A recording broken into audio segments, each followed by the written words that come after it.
I'm 32 years old, a quiet guy who works remotely and generally keeps to himself.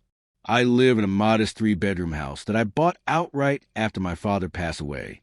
It's not something I flaunted. I just kept it up, paid my bills, and minded my own business.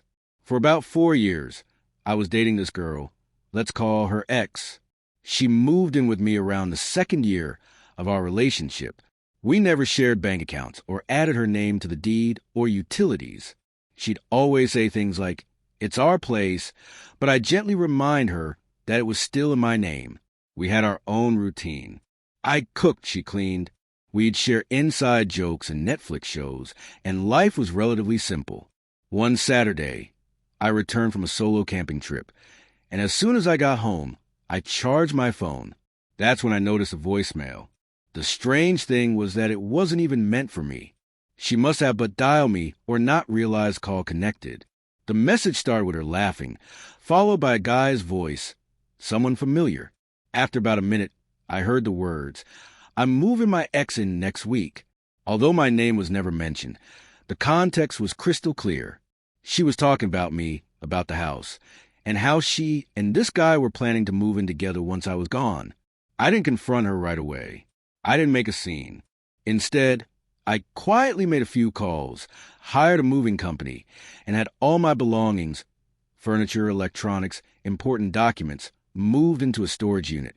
I paid for 6 months up front and then drove straight to my buddy's place in another town, staying there with no contact, no warning. The day she was supposed to move in with the guy, she showed up to an empty house. No note, no explanation, just a key that opened doors to nothing. That evening, I received a text from her, asking, "Are you serious right now?" I didn't respond. I blocked her number and didn't engage. The following week, she went into full meltdown mode, texting our mutual friends, claiming I had abandoned her, that I was cold, and that she had been blindsided. But it got worse. 2 weeks later, I was served with papers. She tried to claim common law marriage and take me to court for equitable distribution, arguing that she had invested years of her life and deserved part of the house. The thing was, we lived in a state that doesn't recognize common law marriage. There was no shared finances, no joint ownership of property, not even any shared utility bills. My lawyer laughed when I handed over the documents, proof of sole ownership and receipts for everything. We offered her a clean break if she dropped her claim. Instead, she doubled down. Then the petty stuff started. She went online and twisted the story, claiming I had ruined her life and that she was homeless now. A few mutual friends bought into it, one of them messaging me like, "This isn't like you." I just ignored it, but I didn't stop there. I started digging into old texts, emails, and backups. Turns out she had been planning this for months, telling the guy she was still with me, that I was just a roommate, and once I left, they could make the place theirs. She had even started shopping for furniture behind my back. And here's the kicker. She had been stealing from me. Little things at first. Watches, my old PS Vita, bottles from my whiskey shelf. Stuff I thought I had misplaced, but no, she was selling it all. I found her listings on Facebook Marketplace and even tracked down receipts from Venmo. She even sold a signed baseball for my grandfather. I filed a police report, not because I wanted her in jail, but because I wanted a paper trail. Then the legal side hit her.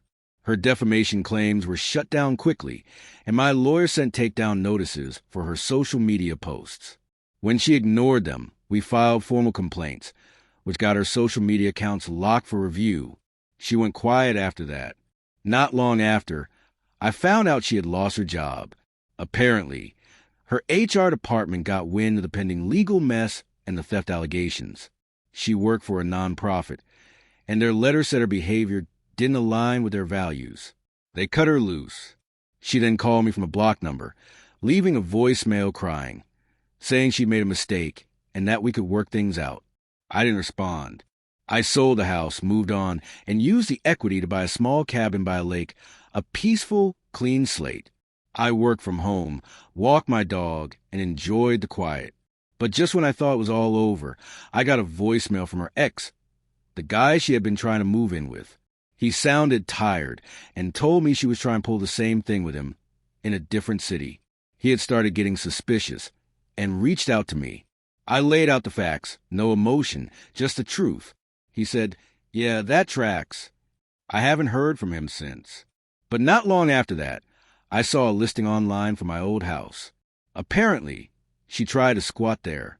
She claimed to the new buyers that she had a verbal agreement with me.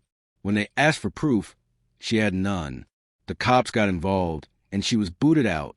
Someone even left a comment on the listing warning others. Beware of previous fake tenant issues. I didn't need revenge. She did it all to herself.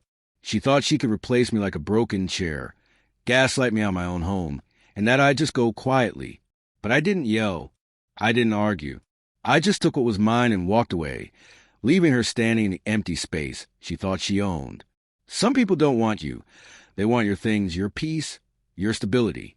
And when they can't have it, they'll try to destroy it. But when they flip the script, just make sure you've already taken a whole book and walked away.